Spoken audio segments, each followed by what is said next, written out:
아멘.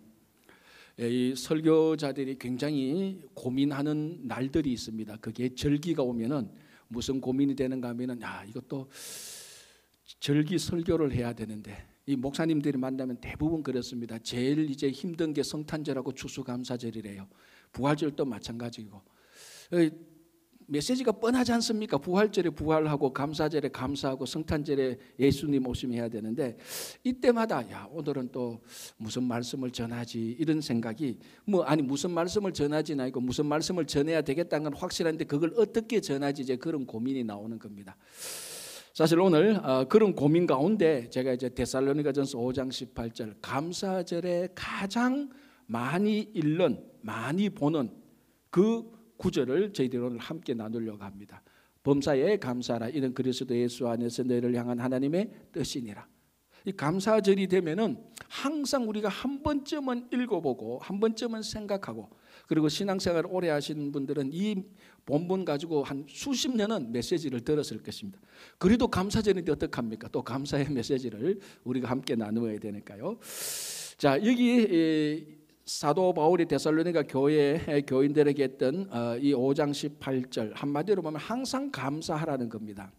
그런데 이게 말 그치 그리 쉽지 않습니다. 항상 투덜대라는 것은 좀 할 수 있겠는데, 항상 원망 가지고 한을 품고 삼아라, 한을 품고 살아라, 그거는 어느 정도 그 정도는 한평생 내가 복수의 칼을 갈고 한을 품고 원망하고 불평하고 그렇게는 살려고 하면은 it's okay. 그런데 항상 감사하라는 것은 단 하루도 온전히 감사하는 삶을 살아본 적이 없는 우리이기 때문에 항상 감사하라는 것은 이건 어마어마한 도전입니다. 만약에 제가 전번에 한번 이런 목회 아이디어를 구상했습니다. 앞으로 할지 안 할지는 모르겠지만 여러분들이 한 일주일 동안 여러분 댁에 저금통을 올려놓고 내가 원망할 때마다 1달러를 한번 넣는다고 생각 한번 해가지고 그 가져오는 걸 교회 와서 감사원금 한번 했으면 어떨까? 어떤 사람은 수백 달러 낼 겁니다. 투덜거릴 때마다 1달러였고 투덜거릴 때마다 1달러였고, 그리고 그 다음 주에는 감사할 때마다 또 1달러씩 빼고, 그러면은 감사가 많았을까 원망이 많았을까? 그렇게 한번 제가 목회적인 것도 한번 해볼까 생각을 했던 적이 있었습니다. 할지 안 할지는 모르겠지만 무슨 말인가 하면 항상 원망하고 감사할 수는 있겠는데 원망할 수는 있겠는데 항상 감사하라. 거기에 대해서 자신 있게 우리가 살아갈 사람이 얼마나 있겠는가. 그러나 성경을 보면은 몇 가지 원리를 지키면, 신앙의 원칙을 지키면은 이게 항상 감사할 수 있겠구나라는 것들이 나옵니다. 그래서 오늘 그 한 두세 가지 원리를 한번 보겠습니다. 일단 제가 다니엘서 6장 10절을 읽어드리겠습니다. 우리가 잘 아는 내용입니다. 다니엘이 이 조스의 왕의 도장이 찍힌 것을 알고도 자기 집에 돌아가서는 윗방에 올라가 예루살렘으로 향한 창문을 열고 전에 하던 대로 하루 3번씩 무릎을 꿇고 기도하며 그의 하나님께 감사하였더라. 자, 이 내용 다 알죠? 유대인 다니엘이 바빌론에 가서 총리가 됩니다. 그러니까 바빌론의 다른 신하들이 그게 얼마나 원통하겠습니까? 그 포로로 잡혀온 유대인 소년이 커서 그 바벨론의 총리가 되었으니, 그러니까 그 신하들이 온갖 모략과 음모를 다 꾸며서 다니엘을 해치게 하는 거죠. 다니엘을 죽이려고 하는 거죠. 자, 그 중에 하나가 뭔가 하면은 이 신하들이 바빌론 왕에게 가서 앞으로 30일 동안 왕 외에 어떤 다른 신이나 다른 존재에게 경배하거나 기도하거나 그런 사람이 있다면 무조건 사자굴속에 넣어서 죽입시다. 그걸 왕이 들으니까 좋잖아요. 그래서 그렇게 하라. 그래서 그 명령 칙령에 도장을 왕이 찍었습니다. 그걸 다니엘이 모를 리가 없죠. 국무총리인데. 그걸 알고도, 그러면은 그 조서가 그 칙령에 내린 것은 누구를 타겟으로 하는 겁니까? 다름 아닌 다니엘을 타겟으로 하는 겁니다. 왜? 다니엘이 하나님을 섬기고 있다는 것을 그 바벨론의 사람들이 모두 다 아니까.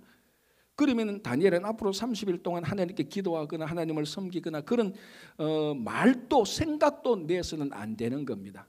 그런데 오늘 다니엘서 6장 10절 보면 그 조스의 검령이, 그 조스의 의인 임금의 황제의 도장이 찍힌 것을 알고도 그리고 여전히 자기 집에 와서 평소에 하는 대로 예루살렘을 향하여서 기도를 드리면서 하나님께 감사 기도를 드린 것입니다. 자, 이거는 감사 기도 드릴 상황이 아니죠. 어떻게 보면 하나님한테 신앙적인 관계로 보면 하나님에게 배신당한 겁니다. 하나님, 내가 하나님께 뭘 잘못했는데 저런 악덕한 사람들의 모략으로 내가 지금 이렇게 죽게 되었는데 하나님, 그런 모략을 하나님께서 다 없애줘야지, 미리 방지해 주셔야지, 그걸 그냥 두고 보십니까? 하나님, 이래도 됩니까? 그는 하나님에게 배신감을 느끼고 절망하고 좌절할 수밖에 없는 그런 상황입니다. 이건 누가 봐도 감사할 상황이 아니죠. 그런데도 다니엘은 일체 불만이나 원망 없이 전에 하던 대로, 그전에 계속해서 하루에 3번씩 하면서 감사했던 그런 기도를 오늘 또 똑같이 감사할 기도를 드렸다는 거예요. 무슨 말인가 하면 전혀 감사 드릴 수 없는 상황에서도 다니엘은 감사를 드린 것입니다. 자, 우리 요나를 한번 볼까요? 요나는 비록 자기가 잘못했지만, 자기가 잘못해서 하나님께서 니느웨로 가라는 것을 가지 않고 다시서로 갔다가 다시서로 배 타고 갔다가 그 배가 이제 그 배에 폭풍이 몰아쳐서 요나를 바다에 던지고 그 바다에 던지는 큰 물고기가 요나를 삼켰지 않습니까? 그래서 요나서 2장 보면 거기에서 요나가 드리는 기도가 나옵니다. 그 요나가 드리는 기도의 마지막이 이렇게 끝나거든요. 제가 또 한번 읽어볼게요. 요나서 2장 9절입니다. 나는 감사하는 목소리로 주께 제사를 드리며 나의 서원을 주께 갚겠나이다. 구원은 여호와께 속하였나이다. 자, 이게 요나가 물고기 뱃속에서 드린 기도입니다. 그러니까 인류 최초로 물고기 뱃속에서 기도 드린 사람은 요나밖에 없어요. 앞으로도 아마 없었을 겁니다. 그런데 그 요나서를 보면은, 우리 전에 제가 한번 이 말씀을 나눴는데, 그 요나서를 보면은 물고기 뱃속을 뭐라고 표현하고 있는가 하면, 요나서는 스올, 사람이 죽어만 가는 곳, 그는 어둠이 있고 아무것도 없는 것, 그곳이라고 표현하고 있습니다. 이곳은 여러분 물고기 뱃속에 우리가 안 들어가봤으니까 모르겠는데 상상은 할 수 있죠. 얼마나 그 물고기 뱃속이 더럽겠습니까? 큰 물고기가 자기가 삼킨 것을 소화시키려면 우리 사람의 말로 하면 위산, 위액 같은 게 나오고, 거기 여러분 차라리 하수구에 빠지는 게 낫지 물고기 뱃속에는 못 들어가요. 온갖 악취하고 막 메스꺼움이 올라올 겁니다. 그리고 그걸 또 소화시켜야 되니까 뜨거운 기운이나 이런 게 나타나고, 그리고 우리 배멀미, 차멀미, 비행기 멀미는 들어봐도 물고기 멀미는 못 들어봤잖아요. 이 요나는 물고기 멀미 속에서도 이 진짜 지옥입니다. 그리고 지금 요나가 죽을지 살지 모릅니다. 지금 물고기가 요나를 이제 삼켰으니 요나를 이제 소화시켜야죠. 그리고 그 안에서 받는 압박, 이런 건 뭐 어마어마하게 두려울 겁니다. 감사할 상황이 아니죠. 정말 막 땅을 치고 후회하고 가슴을 원통해야 될 그런 상황인데, 나는 감사하는 목소리로 주께 제사를 드리며. 자, 우리 구약에 이런 구약이나 신약에 나온 믿음의 선조들이 언제 감사를 드리는가 가만히 보니까요, 물론 감사 드릴 만한 상황에서도 감사 드린 분들도 있지만, 다니엘도 보고 요나도 보면 전혀 감사할 수 없는 그런 상황에서 지금 감사를 드렸습니다. 자, 그럼 또 우리 신약을 하나 또 더 봐야죠. 바울과 실라가 빌립보에 가서 복음 전하다가 그 귀신 들린 여종이 있으니까 귀신을 쫓아내 버렸습니다. 그러니까 귀신 들린 여종의 주인이, 이 여종이 귀신 들린 걸 가지고 신통력을 이용해서 점쳐먹고 점치는 것을 그 주인이 그 돈을 받아서 그 자기가 수입이 있었는데, 바울과 실라가 귀신 들린 여종의 귀신을 쫓아내니까 이 여종의 귀신의 신통력이 없어지니까 돈을 못 법니다. 그러니까 이 여종의 주인이 바울과 실라를 빌립보 관가에 고발했습니다. 도성을 어지럽히는 자다. 이런 사람은 가만두면 안 된다. 그래서 귀신을 쫓아내고 복음을 전한 그 대가로 감옥에 갇혀져. 그 감옥에 깊은 감옥에 갇힙니다. 온몸에는 착오로 다 감고. 자, 그때 바울과 실라가 뭘 합니까? 하나님께 감사하는 찬양을 드렸다고. 우리 같으면은 그래 이미 감옥에 갇혔으면 온갖 별 생각을 다 합니다. 하나님이 있느냐 없느냐부터 시작해서 이게 뭐냐부터 시작해서 온갖 원망, 불평, 좌절 할 수 있는 부정적인 것들은 다 했을 겁니다. 그러나 바울과 실라가 전혀 감사할 수 없는, 만약에 우리가 신앙이 뛰어났다 할때라도 그때 부를 찬송은 우리가 하면 이런 거 불렀습니다. 대산을 넘어 헝곡에 가도 이런 걸 불렀을 겁니다. 감사하는 찬송이라보다는 십자가를 지고 이런 걸 불렀을 것인데, 이런 찬송을 불렀을 것인데 바울과 실라는 그 안에서 감사하는 찬양을 드렸다.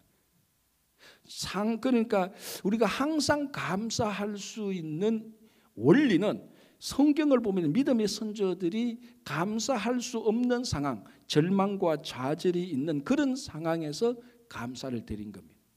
자, 그런데 이제 중요한 게 이제부터 나옵니다. 그 감사를 드렸을 때 무슨 일이 일어났느냐는 겁니다. 자, 다니엘은 무슨 일이 일어났습니까? 그래서 사자굴 속에 들어가죠. 그래도 하나님을 섬기다가, 그래도 하나님께 기도하다가 그 바벨론 신하들이 바벨론이 예루살렘을 향해서 기도드린 걸 보고 일러 바쳐서 이 다니엘을 사자굴 속에 던집니다. 그러나 사자가 다니엘을 물지 않습니다. 그대로 살아납니다. 대신 음모를 꾸몄던 사람들이 오히려 더 죽게 되는, 사자굴 속에 들어가는 거죠. 요나는 어떻게 됩니까? 그 감사하는 기도를 드리자마자 물고기가 토해내 버립니다. 바울과 실라는 어떻습니까? 그 깊은 감옥에서 감사하고 찬양을 하자 거짓말 같은 기적처럼 옥문이 저절로 싹 열렸다는 겁니다. 이건 진짜 주일학교 우리 유치부 애들한테 얘기해주면 되게 좋아할 그 정도의 거짓말 같은 동화 같은 이야기가 실제로 일어나 버렸어요. 자, 이 옥문이 열리고 물고기 뱃속에서 튀어나오고 사자굴 속에서 나오고 전부 다 공경과 어려움에 빠져 있는데 거기서부터 다 나오게 되는 겁니다. 해결되게 되는 겁니다. 즉, 이 다니엘과 요나와 바울과 실라는 자기들이 문제를 해결한 후에 감사를 드리는 게 아니고 그 문제 바로 앞에서 이게 문제가 해결될 가능성이 있다, 그거 보고 감사를 드린 게 아니고 이 문제가 해결될 가능성이 있든지 없든지에 상관없이 그 상황에서 감사를 드리니 그 문제가 해결되는 겁니다. 우리 같으면 그렇지 않습니까? 우리 그 자녀들하고 얘기해 보면은, 야, 하나님께 좀 감사해. 그러면 어떻게 합니까? 내 지금 요 일 처리하고 있는데 요거 잘 되면은 감사하겠대. 잘 되면은. 우리도 다 그래요. 야, 우리가 요번 내가 한 일하고 있는데 요거 잘 되면 이번에 하나님께 무한 감사드려야지. 그게 아니고 잘 되면 감사드리는 게 아니고 감사를 드리면은 잘 되는 겁니다. 오늘 또 감사를 드리니 물고기 뱃속에 나왔고 감사를 드리니까 감옥에서 나왔고 감사를 드리니 사자굴 속에서 나오게 되는 겁니다. 자, 우리가 전 인류적으로 코로나 팬데믹이 있고 우리 개인적으로 절망과 좌절된 상황에 있는 분들이 꽤 많을 겁니다.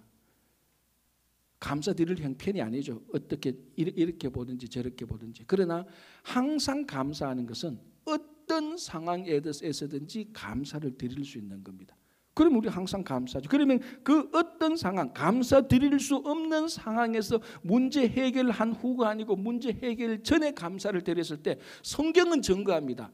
그 문제가 해결되었다는 것을 말하고 있습니다. 그래서 이게 우리 믿음도 기적을 일으키지만 감사도 기적을 일으키는 것입니다. 이 감사의 능력이 정말 올 추수감사절에 여러분들에게 함께하기를 간절히 바랍니다. 자, 또 어떻게 우리가 항상 감사할 수 있느냐? 있는 것 가지고 감사하면 됩니다. 그것이 아무리 미천해도. 자, 제가 마태복음을 한번 읽어드릴게요. 마태복음 14장 19절 20절인데요. 무리를 명하여 잔디 위에 앉히시고 떡 5개와 물고기 2마리를 가지사 하늘을 우러러 축사하시고, 자, 이 축사가 감사하고 똑같은 말입니다. 축사로 바꿔서 헬라 원어는 감사입니다. 하늘을 우러러 감사하시고 떡을 떼어 제자들에게 주시매 제자들이 무리에게 주니 다 배불리 먹고 남은 조각을 12바구니에 차게 거두었으며 먹은 사람은 여자와 어린이 외에 5,000명이나 되었더라. 우리가 너무나 잘 아는 오병이어 기적입니다. 자, 상황은 저녁이고 장소는 빈들이고 이 사람들은 예수님의 말씀을 들으려고 그 유대 온 지역에서 모이는데 남자와 어린아이와 여자 외에 5,000명이었으니까 보통 이제 이렇게 되면 인구 통계수를 내면 한 2만 명 모였다 이렇게 보면 되는 겁니다. 평균적으로. 그 2만 명이 그 베세다 광야에 꽉 모여서 그것을 가보면 아주 좀 2만 명이 모이기에 좀 부족한데 빽빽하게 모였다고. 거기에 식당도 없고 저녁이고 뭐 그렇다고 12제자들이 뭐 우리처럼 오늘 추수감사주의를 하니까 계산해서 만찬 준비를 하는 것도 아니고, 그런데 돌려보내려고 하니까 돌려보낼 형편도 못 되고, 어쨌거나 상황이 예수님과 그 제자들이 이 제자들 한 2만 명 되는 사람을 먹여야 될 상황이지 않습니까? 자, 그런데 어떡합니까? 우리가 2주 전인가 보았듯이 안드레가 한 소년의 도시락을 가지고 오게 됩니다. 그 소년을 대조하는데 한 소년의 도시락인데 그게 오병이어 아닙니까? 물고기 2마리, 보리떡 5개. 요거는 요 소년 하나만 먹으면 딱 맞아요. 그리고 그 퀄리티도 떨어지고.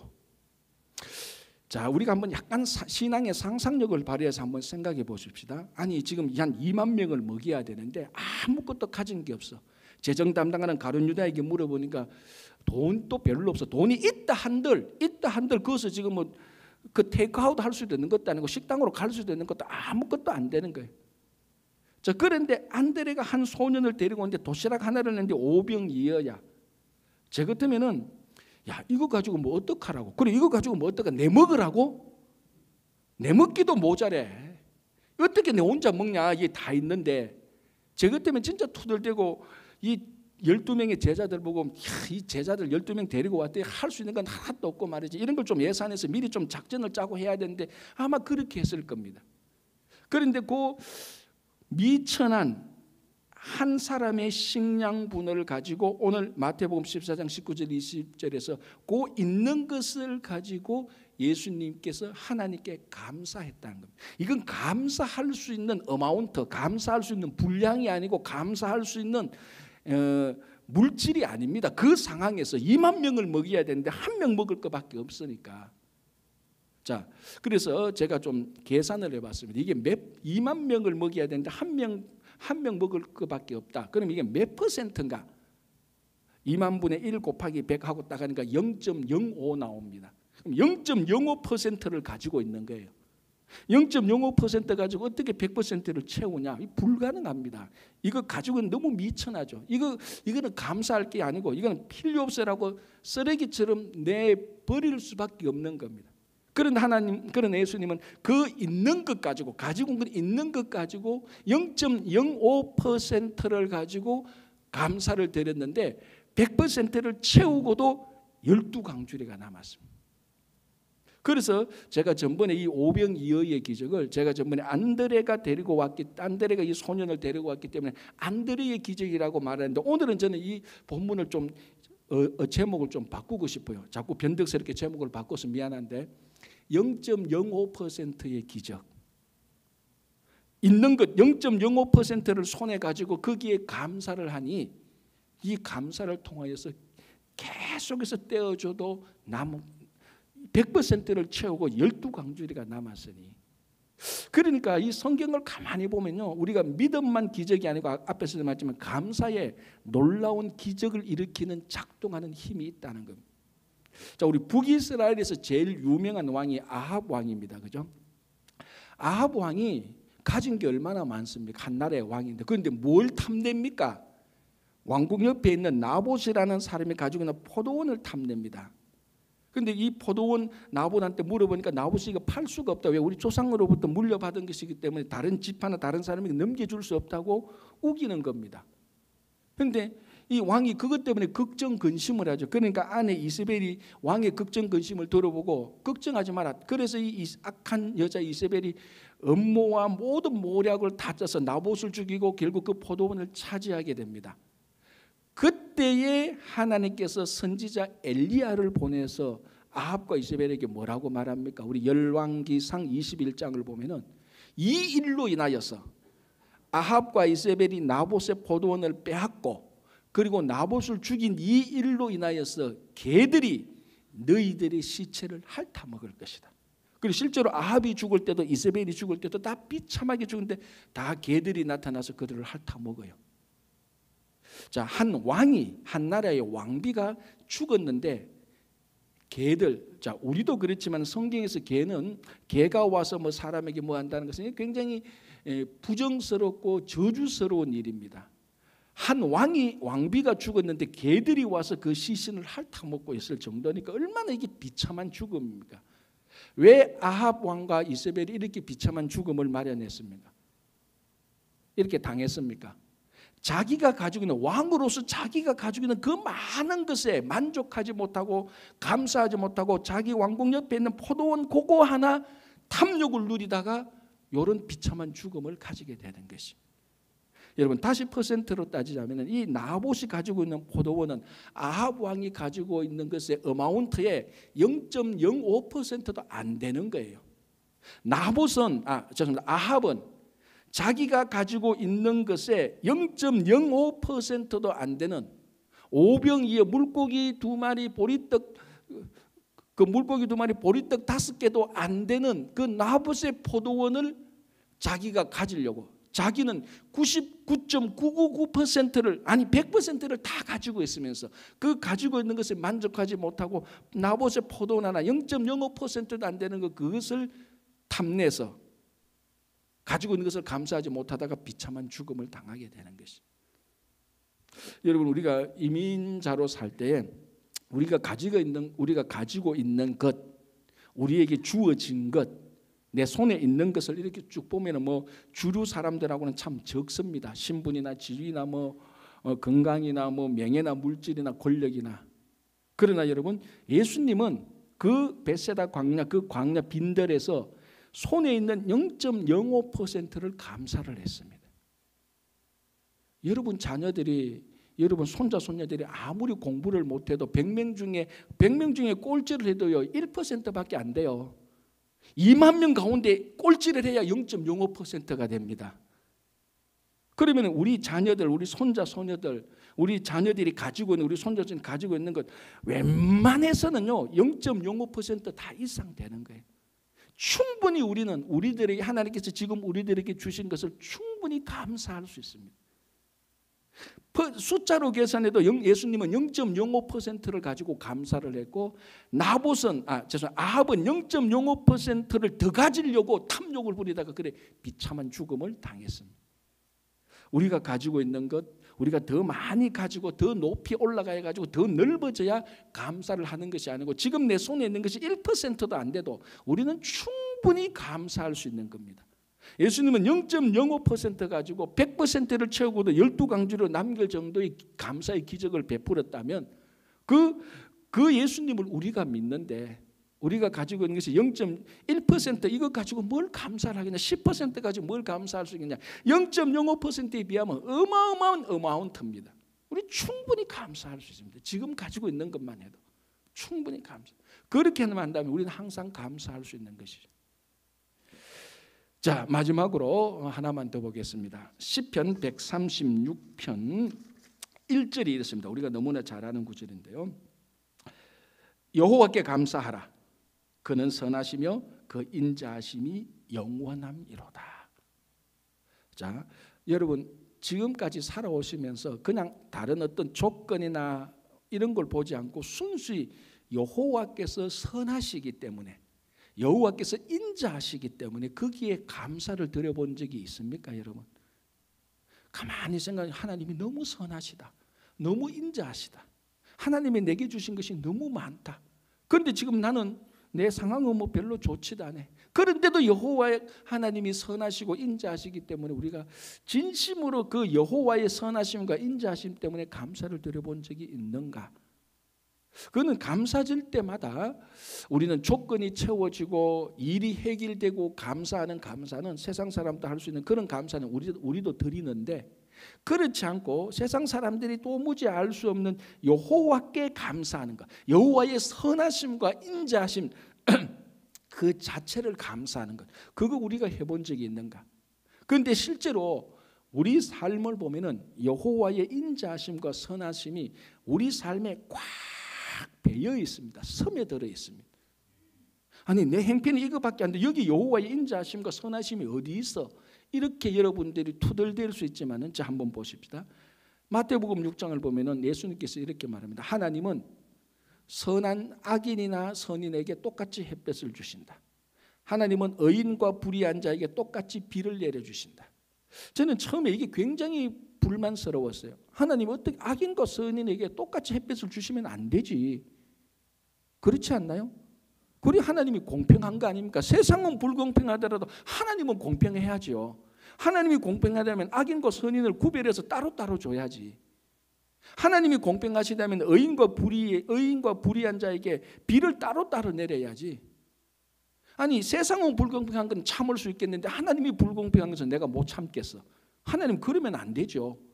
그렇게 생각을 했는데, 내가 악인이고 내가 불의한 자라고 생각을 하니 그 안에 하나님의 선하심과 인자하심이 보이더라는 겁니다. 내가 나름대로 그래도 내가 뭐 나쁜 일 했냐? 내가 뭐 나쁜 사람 아니잖아. 저 주변에 보면 나쁜 사람들 저렇게 악인들이 저렇게 많은데 불의한 자가 저렇게 많은데 내하고 저 사람하고 똑같이 햇볕을 내려줘? 이거 말이 안 된다고. 내하고 똑같이 저 사람하고 하나님께서 비를 내려줘?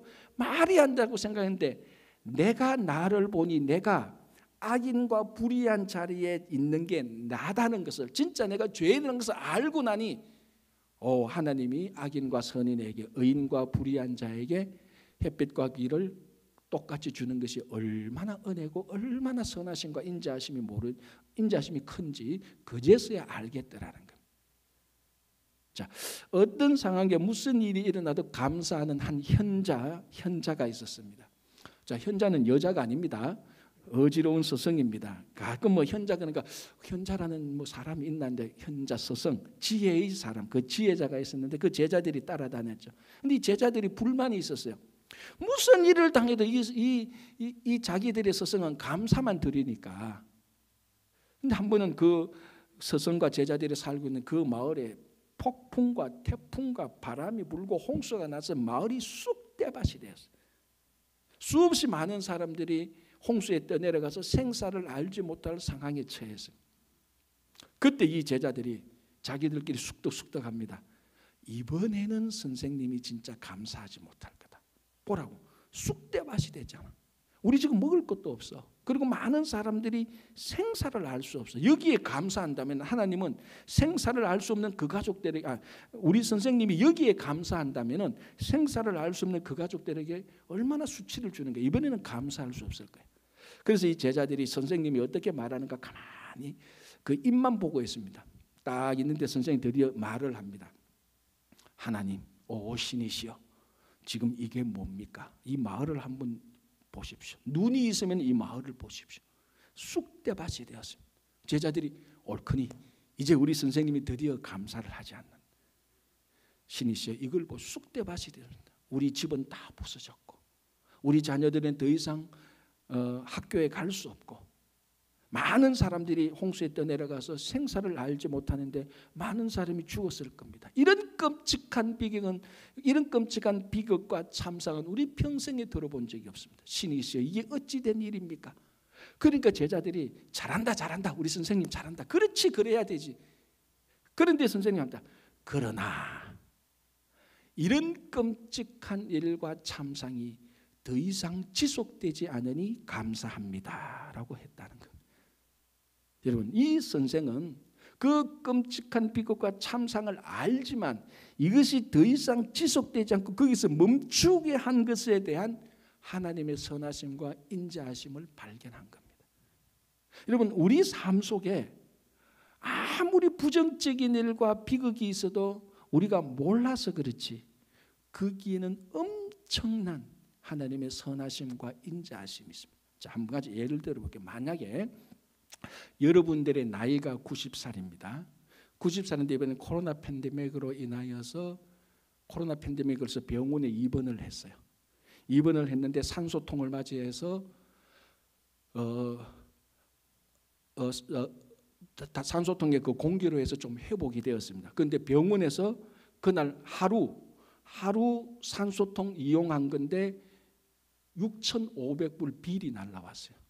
여러분, 기분 좋겠습니까? 기분이 나쁘겠습니까?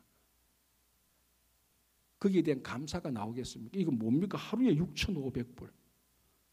자, 근데 실제로 이탈리아의 93세 된 할아버지가 코로나 팬데믹으로서 병원에 입원해서 하루 그 산소통 공기를 받았는데 비리 5,000유로, 그러니까 6,500불이 나왔다며. 그 비를 보고 이 할아버지가 엉엉 울었대요. 자, 방송실 그거 한번 올려주세요. 이분이에요. 이분이 93세인데 코로나 팬데믹으로 가서 하루 병원에 입원하고 살긴 살았는데 비리 나는데 5,000유로, 달러로 6,500불이 나고 그걸 엉엉 울었대요. 자, 그 밑에 영어 한번 올려주세요. 한국말만 나오게. 자, 영어도 한번 보여주세요. 영어는 안 나왔어요? 예, 한국말로 보십시오. 원래 그래서 지난주에 한 목사님이 저한테 이 할아버지의 사연을 저한테 영어로 된 것을 이제 보내왔어요. 그 할아버지가 왔는데 그걸 이제 우리 강사설 전자님 내가 번역해서 올려라 했는데 이겁니다. 자, 뭔가 하면은 이 할아버지가 93세인데 이탈리아 병원에 입원하고 코로나 팬데믹에서 하루 입원하고 5천 유로 비를 받았어요. 그걸 받고 엉엉 우니 의사가 아이고 뭐 우리말로 하면 제가 해서 돈 너무 나온 것 때문에 걱정하지 말라 이렇게 말하니까 이 할아버지가 뭐라고 말합니까? 내가 돈을 내야 되는 것 때문에 우는 게 아니고 돈을 안 내는 것 때문에 울고 있다라고 말했습니다. 왜? 하니까 내가 나이가 93세인데 93년 동안 하나님께서 내게 공기를 주셔서 살았는데 내가 93년 동안 한 번도 하나님에게 패한 적이 없다. 그걸 한 번도 감사한 적이 없다. 그래서 내가 그것 때문에 운다라는 것이 이 할아버지의 내용이었어요. 여러분 코로나 팬데믹으로 걸려서 병원에 입원해서 6,500달러 비를 내는 그 가운데 하나님의 선하심과 인자하심이 있습니까 없습니까? 93년 동안 이 할아버지에게 하나님의 선하심과 인자하심이 있었습니다. 그걸 93세 될 때 발견한 거죠. 그래서 제가 또 호기심이 많지 않습니까? 그럼 93세까지 저 할아버지가 하나님한테 얼마어치의 공기를 받았을까? 제가 달러로 계산해 봤습니다. 얼마인 줄 압니까? 제가 그래서 어떻게 계산하면 됩니까? 하루에 6,500불, 하루 공기값 6,500불, 93년이니까 6,500달러 곱하기 365 곱하기 93, 2억 2,050만 불입니다. 약. 이 할아버지가 93세 될 때 하나님으로 받던 공기값이 2억 2,050만 불. 그거 하나님한테 받았으면서 한 번도 감사한 적이 없어요. 한 번도 1달러 하나님에게 공기 주셔서 감사합니다. 1달러 감사한금 한 적이 없다는 거 우리말. 그걸 그제서야 그걸 발견하고 엉엉 울었다는 거. 하나님의 선하심과 인자하심이 있습니까 없었습니까? 지금 우리들에게 말할 수 없는 하나님의 선하심과 인자하심이 우리 속에 있는 겁니다. 그래서 나는 얼마치 빚졌을까? 내 걸 또 계산해 봤습니다. 제 걸 계산하니까요 1억 3,520만 불 제가 지금까지 하나님한테 공기를 받았어요. 저도 어떤 목사님이 저한테 보여줘 이 기사를 보면서 저도 되게 미안해요. 진짜 저도 울 뻔했어요. 지금까지 1억 3,500만 20만 불 어치의 산소를 공급받았으며 여기에 대해서 하나님 정말로 감사합니다라고 감사 마음이 안 들었다. 가끔 어떤 성도님들이 성탄절 아니면 수고했다고 저한테 감사 선물을 줍니다. 진짜 너무너무 감사해요. 자, 미안하죠. 돈의 액수를 한번 따지겠습니다. 돈의 액수를 그때 500불이나 1,000불짜리 감사 주면 너무너무 감사해요. 집사람한테 야 어느 집사님이 내가 이렇게 했는데 이게 이렇게 선물 줘서 너무너무 감사하죠. 너무너무 감사를 드려요. 그리고 기도할 때 한 번이라도 더 해주고 싶어요. 주님 홍길동 집사님이 저한테 이런 선물 줬는데 너무 감사해요. 하나님 홍길동 좀 잘 되게 해주세요. 그 자녀 잘 되게 해주세요. 한 번이라도 더 기도하고 싶은데 하나님한테 1억 3,520만 불을 제가 받아놓고 그만한 감사를 드렸던 적이 없어요. 여러분 만약에 여러분들에게 한 분이 100만 달러를 여러분들에게 주었다. 여러분 내가 홍길동 집사한테 100만 달러를 받았는데 홍길동 집사한테 저 한 1,000불만 더 주세요. 그렇게 말합니까? 평생 그 사람한테 감사할 겁니다. 100만 불만 받아. 100만 불이면 10,000불만 받아도 평생 감사하죠. 그런데 이 할아버지는 하나님한테 2억 2,050만 불. 좀 감이 안 오죠. 그죠?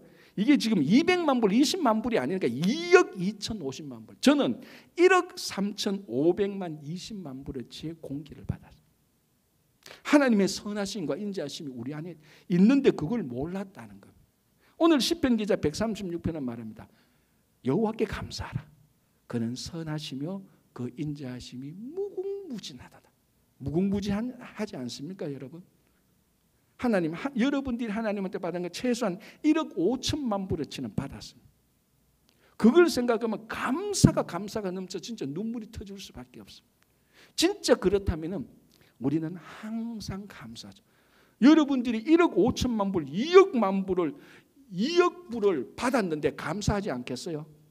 2억 불을 받았는데 지금까지 감사하죠. 이렇게 신앙의 원리를 볼 때 우리는 항상 감사할 수 있습니다. 감사할 수 없는 상황에 감사할 때 문제가 해결되고, 내게 있는 0.05%만 있어도 충분히 감사할 수 있고, 그게 없다 할지라도, 내 손에 그게 없다 할지라도 지금까지, 아니 그리고 지금 또 하나님의 무한하신 선하심과 인자하심이 우리와 함께합니다. 자, 이런 우리가 상황을 하는데 항상 감사하라, 이게 불가능합니까? 가능하죠. 우리는 항상 감사할 수 있습니다. 항상 감사할 때 이 그 감사하는 일, 그 감사의 능력과 감사의 기적과 감사의 은혜가, 감사의 풍성함이 여러분들에게 함께하기를 간절히 바랍니다. 기도하겠습니다. 하나님 감사합니다. 하나님의 선하심과 인자하심이 무궁무진했는데 우리가 세상을 바라보며 더 많은 것, 더 세상적인 것을 얻으려고 하는 탐욕 때문에, 어리석음 때문에, 무지함 때문에 하나님의 선하심과 인자하심을 보지 못하였던 것을 용서하여 주시옵소서. 내 손에 0.05% 이상 더 많이 있는데도 그 가진 것을 감사하지 못했던 것을 용서하여 주시옵소서.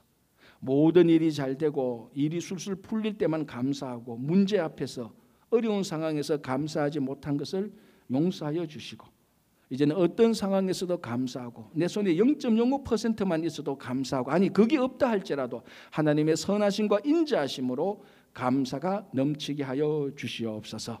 예수님 이름으로 기도합니다. 아멘. 590